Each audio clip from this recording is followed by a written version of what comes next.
মানুষের দেহে একটা হাড্ডির কণা আছে, যেটা কখনো মাটি বালু এটাকে খেতে পারে না, নষ্ট করতে পারে না। মিনহা ইউরাক্কাবুল খালকু ইয়াউমাল কিয়ামা, কিয়ামতের দিন এখান থেকেই মানুষের আবার পুনঃসৃষ্টি হবে।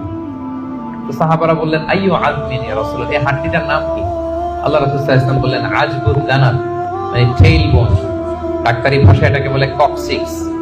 আমাদের যে শিরদাঁড়া আছে না, মেরুদণ্ড, এই মেরুদণ্ডের একেবারে নিচে ট্রায়াঙ্গেল একটা ত্রিভুজ আকৃতির ছোট্ট বোন পার্টিকেল আছে, এটা নষ্ট হয় না।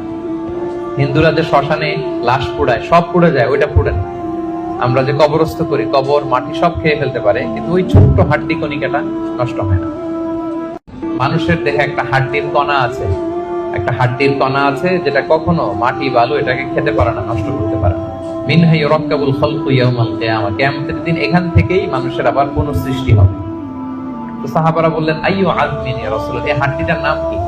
আল্লাহ রাসূল সাল্লাল্লাহু আলাইহি ওয়াসাল্লাম বললেন, আজবুদ দানাব, মানে টেইল বোন। ডাক্তারি ভাষায় এটাকে বলে কক্সিক্স। আমাদের যে শিরদাঁড়া আছে না, মেরুদণ্ড, এই মেরুদণ্ডের একেবারে নিচে ট্রায়াঙ্গেল একটা ত্রিভুজ আকৃতির ছোট্ট বোন পার্টিকেল আছে, এটা নষ্ট হয় না। হিন্দুরা যে শ্মশানে লাশ পোড়ায়, সব পুড়ে যায়, ওইটা পুড়ে না। আমরা যে কবরস্থ করি, কবর মাটি সব খেয়ে ফেলতে পারে, কিন্তু ওই ছোট্ট হাড্ডি কণিকাটা নষ্ট হয় না।